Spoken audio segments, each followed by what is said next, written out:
Hello and welcome. This is Michelle Vandepass, and I have with me today Debra, volunteer. Thank you so much for being with me today. Oh, I'm honored.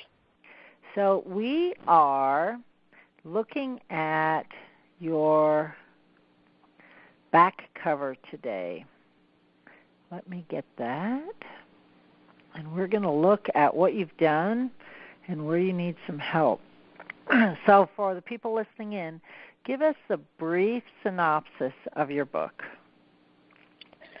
Okay, the book is called I Love My Gut, and the book is about the relationship between your relationship with food, your relationship with your body, your digestive dysfunction, and your relationship with God.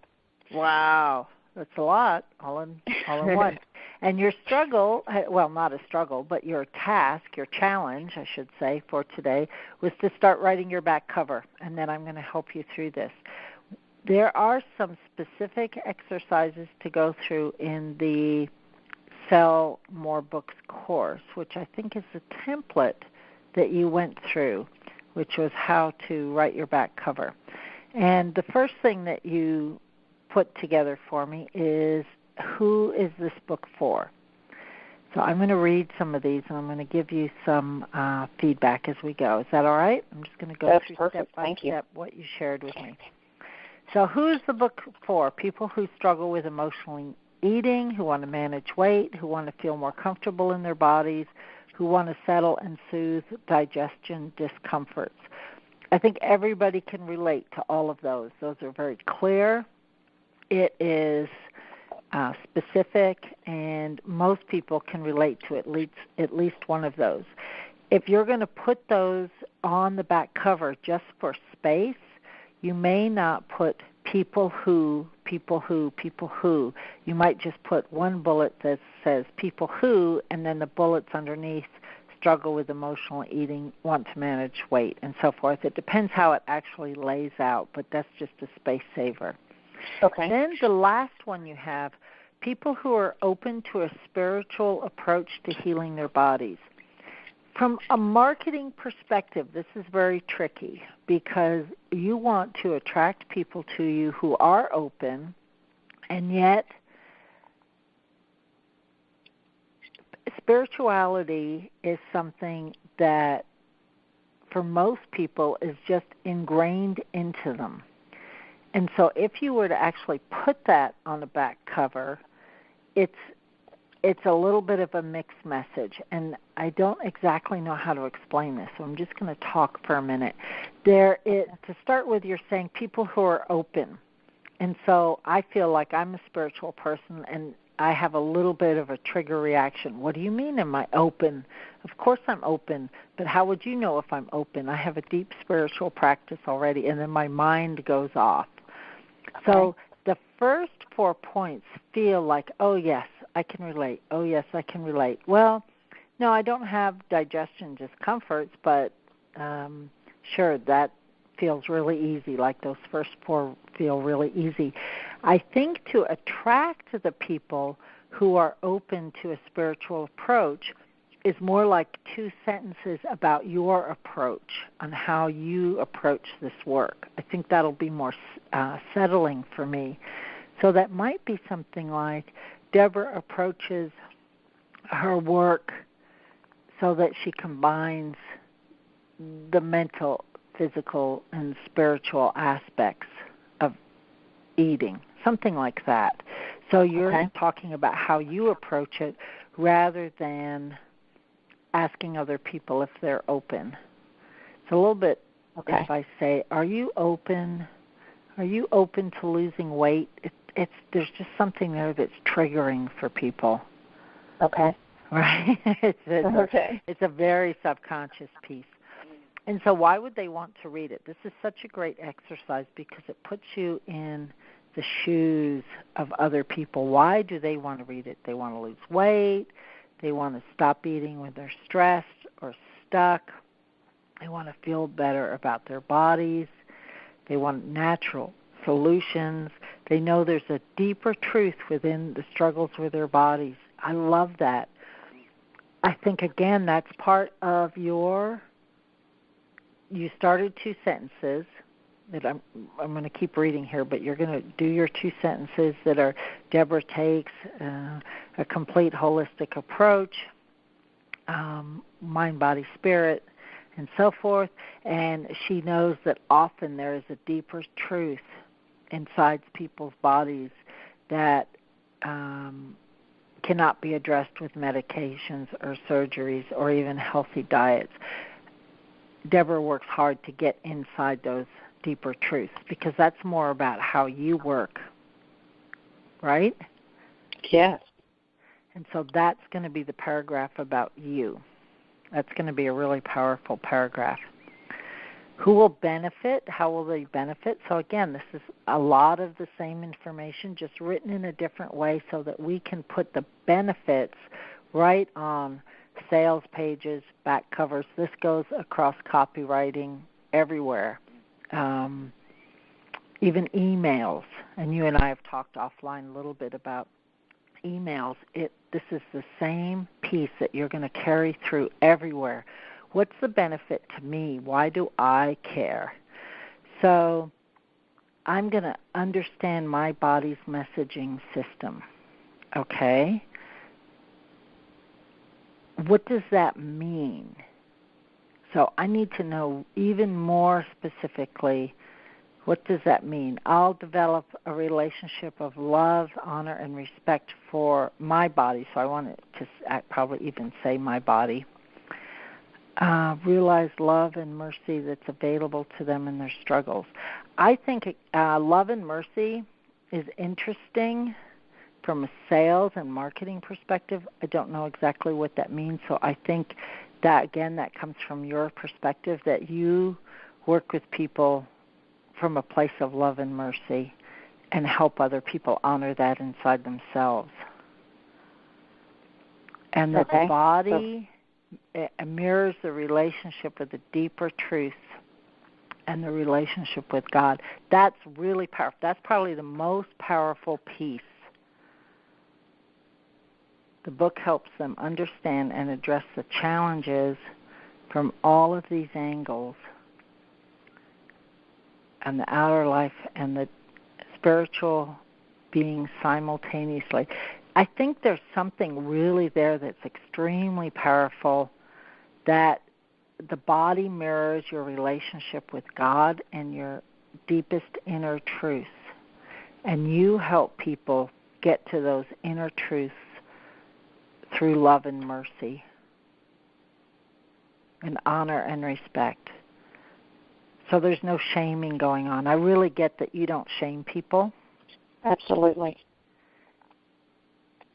And I think anyone that struggles with any sort of body image or eating, not even disorders, right? Just any kind of unhealthy eating, like when I go for the box of Girl Scout cookies, right?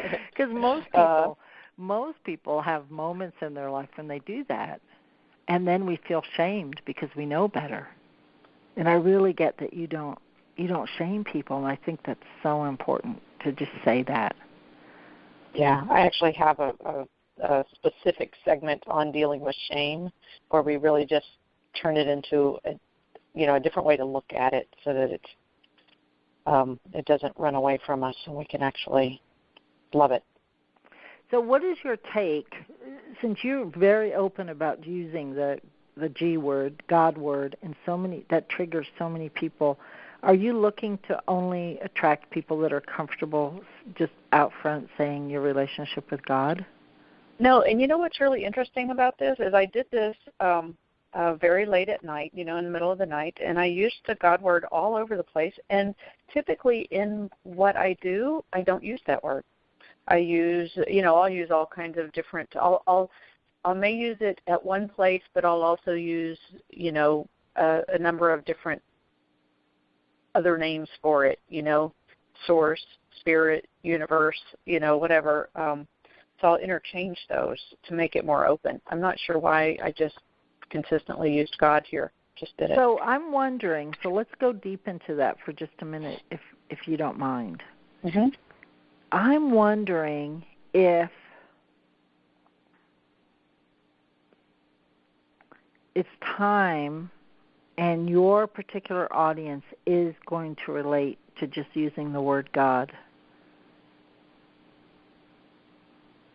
I don't know the answer yet, but let's just explore this for a minute. People who you and I realize I'm taping this, and I don't want this to be offensive to anyone. I'm just looking at this from a marketing perspective only, so this is not to trigger anyone out there. But people who use words like source and loving energy and internal intuition, I wonder if it's possible that those people are not always buyers.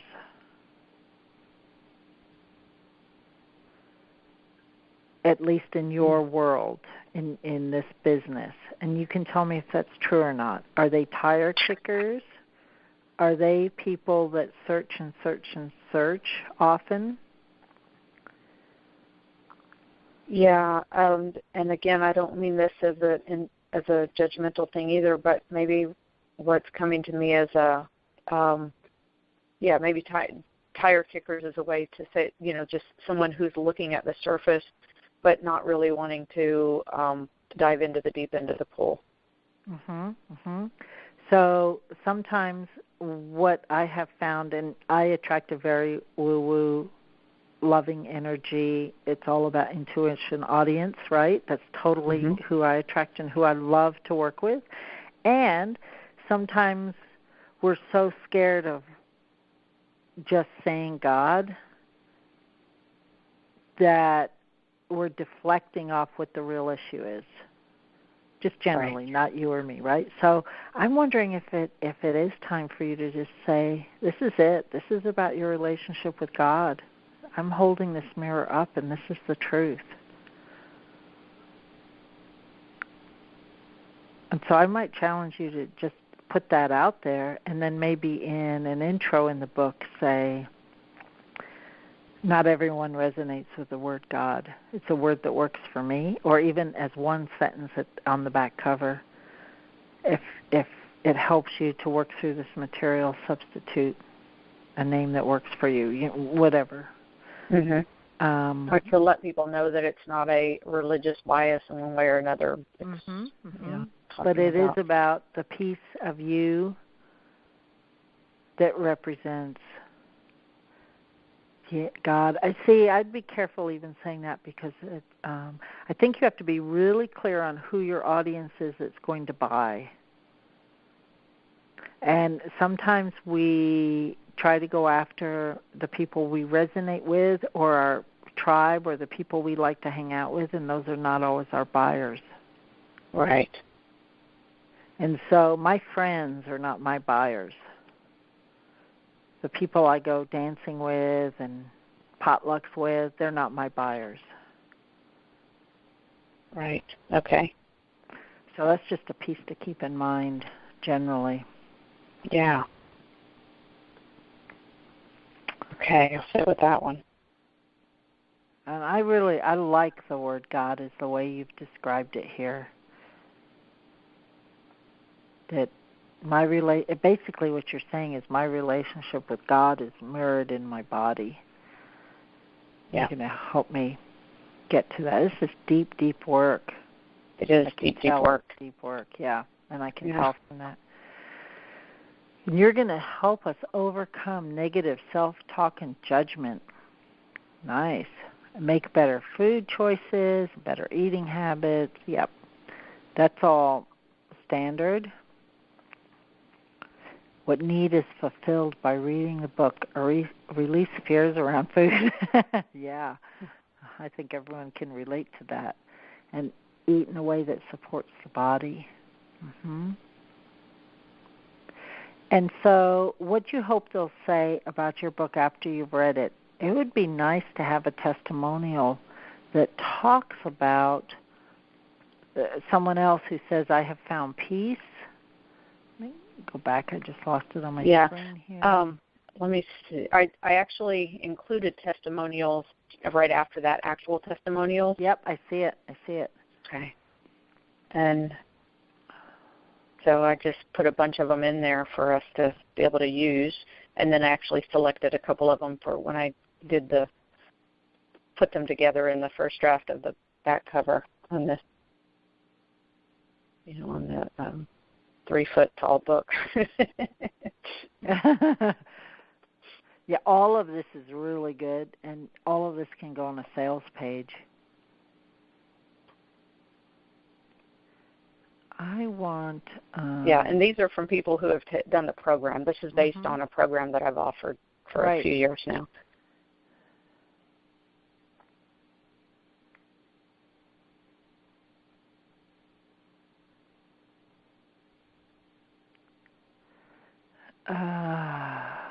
Disgust and embarrassment transformed to a joyful, loving acceptance. I have a new appreciation for my body and a completely different self-talk dialogue. I like that. I think somewhere I would maybe take that sentence from these testimonials. I also like, as of today, I've lost 227 pounds and I'm no longer housebound. I have independence. That was 277 and now it's 325. Yep. I know, it's amazing. So, yeah. I've seen I have an addiction to sugar, but that doesn't define me. That's a good sentence. So I would just take out 2 or 3 really great sentences, put them in quotes. Okay. And I gave you a few of those sentences that I think are good. And the rest of these can all go on the sales page to sell the book or sell the program. Thing about testimonials is you don't want too many details.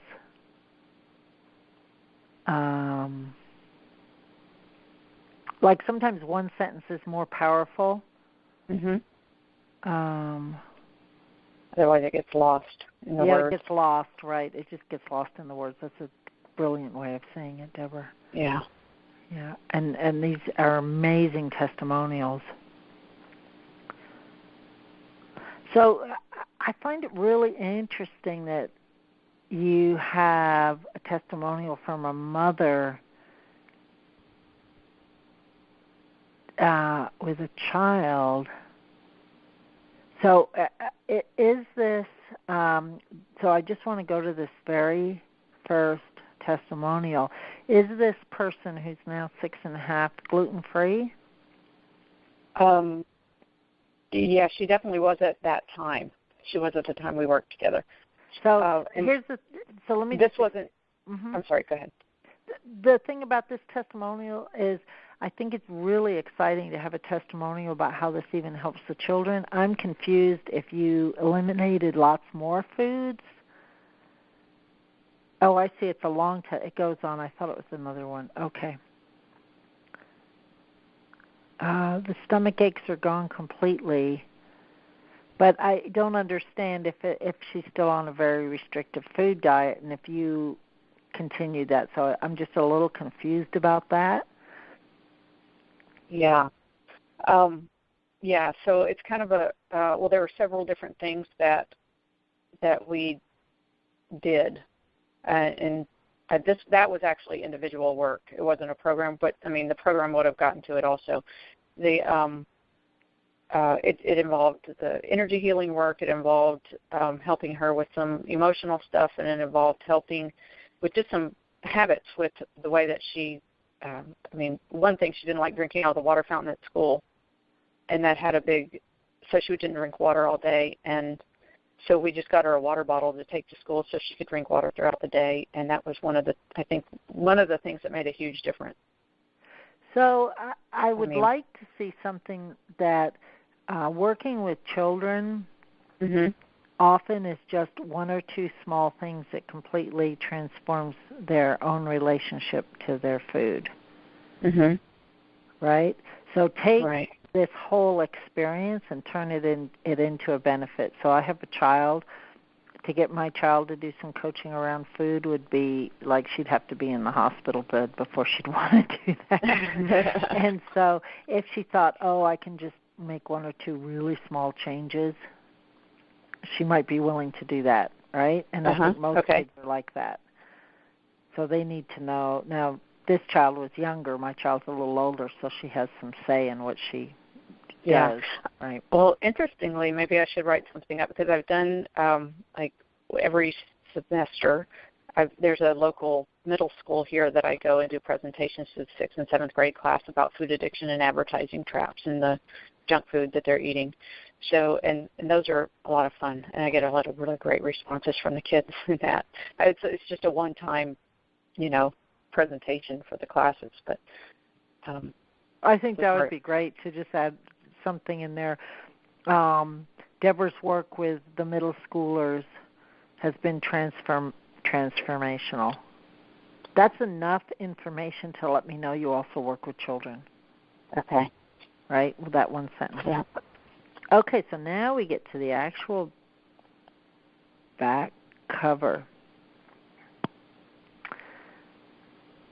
A groundbreaking approach to end compulsive eating, find relief from digestive comforts, and love your body from the inside out.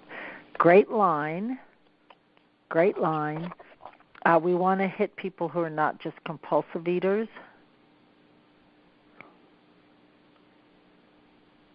So I don't emotional eating? Maybe emotional or unhealthy. Okay. I don't think everybody, so I would not relate personally to compulsive eating, but if you said unhealthy eating, I might go, yeah, I go there sometimes. Okay. Right?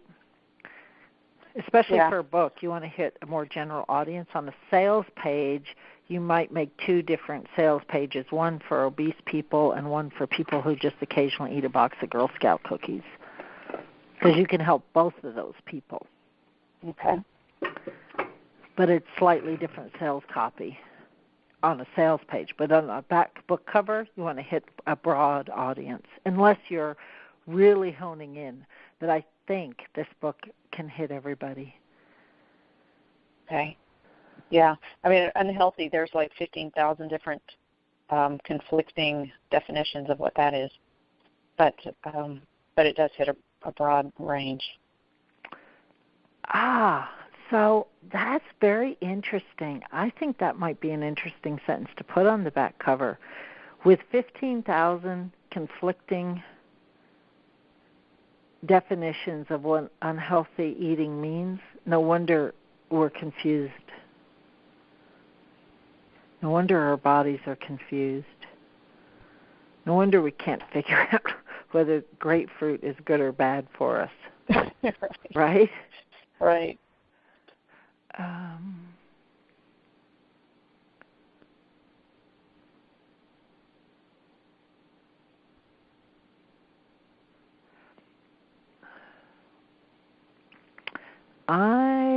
So part of what I do is just intuitive. Okay. And so there's a sentence here that says, if you're tired of feeling ashamed of your body, I don't like the word if starting that sentence. And okay. I don't know why, it doesn't flow for me. It triggers me. What is the relationship between compulsive eating, digestive comforts, and spirituality? I think instead of making that a question, or it could still be a question, but I would say eating, digestion, and spirituality. So I might even not use the word spirituality. I might say eating, digestion, and your spirit are all intertwined. This book reveals the deeper truth within yourself and struggles with your body, food, and digestion.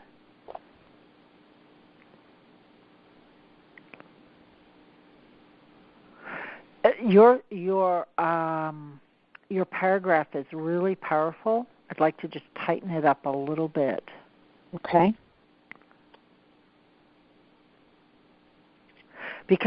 So now I know why I don't like it.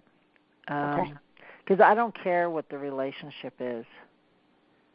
You may be teaching me what the relationship's going to be between eating, digestion, and spirituality, and I may need to know that, but I don't care, so I'm not going to buy based on that. Oh, got it. Okay. So what I need to know more is the benefit that you're going to help me reveal the deeper truths because there is a relationship. But if you tell me that I need to learn that relationship, I start going into my mind going, oh, it sounds like I got to learn a whole nother system now. It's a very, very subtle, Deborah. And I just have to go with my own gut reaction when I'm reading this. Like, how does it feel to me to read that sentence? Yeah, and it's almost like that skips a step. And where you're saying to go is eating, digestion, and your spirit are all intertwined, as opposed to already assuming that they know it is and then talking about the relationship. So it makes sense. Okay.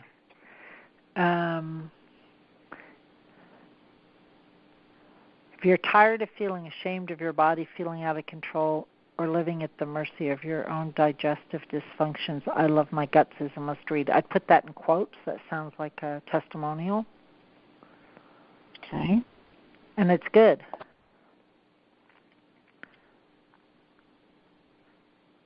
Your relationships with food and your body reflect your relationship with your deepest inner truths.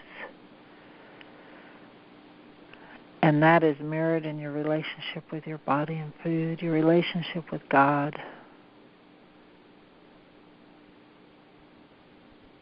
I like that sentence. I'd rewrite it to make it a little tighter, but I like it. Your relationship what would make it with tighter? Food and your body reflects with your deeper inner truth. It might, your deepest inner truth mirrors your deeper inner truth, and your relationship with God is mirrored in your relationship with your body and your food.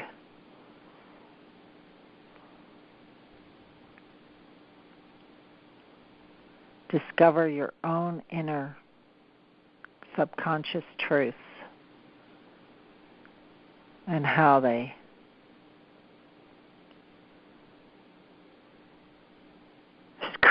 screw up your eating. I'm not sure what the next word is. Well, there are the subconscious beliefs that screw things up, and then there are the deeper truths that actually unravel them and bring them back into alignment. That's perfect. Nice. I think when there's something unconscious, it helps me not feel shamed. So if you can put that word in there, because if it is something that I'm already supposed to know, like I know I'm not supposed to eat a box of Girl Scout cookies. I already know that. So, but if I think, oh, there's something unconscious, okay, it's not my fault. Okay. It's almost like I'm off the hook. Now you're going to put me back on the hook, but you want me to buy the book first. You don't want me to feel shamed and on the hook before I buy the book, right? You want me to feel excited about buying the book. So if there's something unconscious, I'm like, oh, good, it's not my fault. Okay, I'll buy the book, see if I can figure out what that is. Okay, great.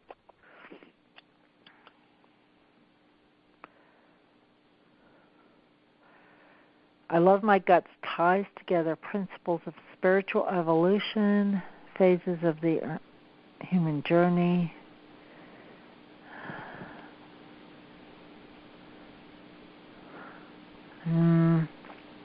Good sentence. I don't know if we need it. Perspectives to just the challenges. Good sentence. I don't think we need it. Takes you on a journey of self-exploration and discovery. I Love My Guts takes you on a journey to discover and realize the truth of who you really are, healing your relationship with your body in the process. Okay. That's simple. Simple, right to the benefit. Okay, so now we come to the testimonials. As of today, I've lost 325 pounds and am no longer housebound. That right there is powerful. You don't need to say the rest of it. It's obvious that she has independence. I don't understand the cell phone landline piece. I mean, I do. I'm just being devil's advocate here. It's like that's confusing the issue, right? That one sentence, as of today, I've lost 325 pounds and am no longer housebound, that's perfect. Okay. Disgust and embarrassment transformed to joyful, loving acceptance.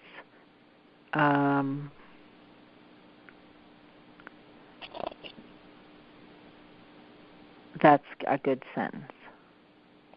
And then we went through some of the others. I think something about middle schooler. Debra's work with our middle schoolers. See if you can get a quote, something like this. I would just make one up and send it to the principal and say, is it okay if I use this?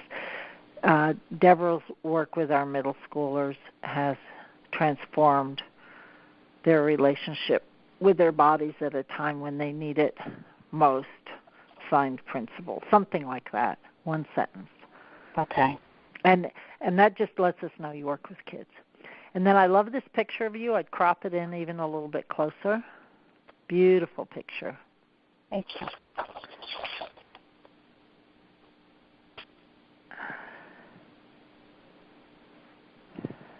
And then your bio is good. You may not be able to fit it all in there.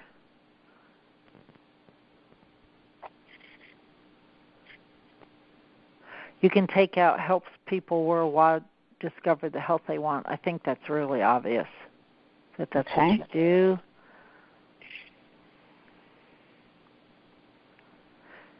And then I would just say Debra teaches programs, coaches, and speaks about people's relationship with food and their inner journey worldwide, something like that.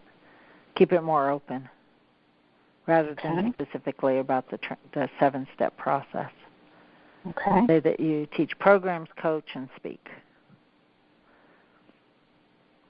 And that's going to be phenomenal. I think you did an extraordinary job, and all of this can go on a sales page. Excellent. So you Thank you. have not wasted any of these pieces. It was a valuable exercise. Getting it a little bit tighter. Yeah, good. Do you have any questions? I know we both have about a minute left here. Any comments or questions? So I think that I have plenty to work with here, and I'll give it another round through.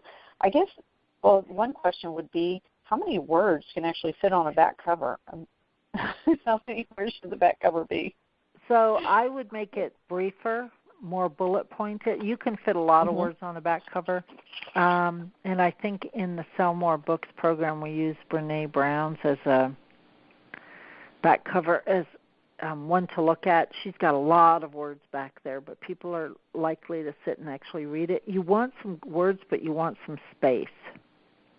Okay. So you need to be able to feel like it's not overwhelming when you look at the back cover. And not everything has to be in complete sentences. So have a couple of paragraphs at the bottom, have a few bullets, have the picture of you, have a testimonial maybe in a box on the side. And so how you lay it out is more important than the words. Okay. Okay. All right. Well, I think that, I've got a lot to work with here, and you've given me some great information. And so I'll give it round 2. And give it round 2 and then put it up. There's a forum. I don't know if you're in it yet, but there's a forum. I'm in it, yeah. On Grace Point Matrix on the courses site. Go up, stick up mock cover, back cover, if you can get one done in a graphics program so we can actually see it and make some comments. Okay, great. Yeah, good. Thank you, Debra. All right, thank you, Michelle. Okay. It's been wonderful.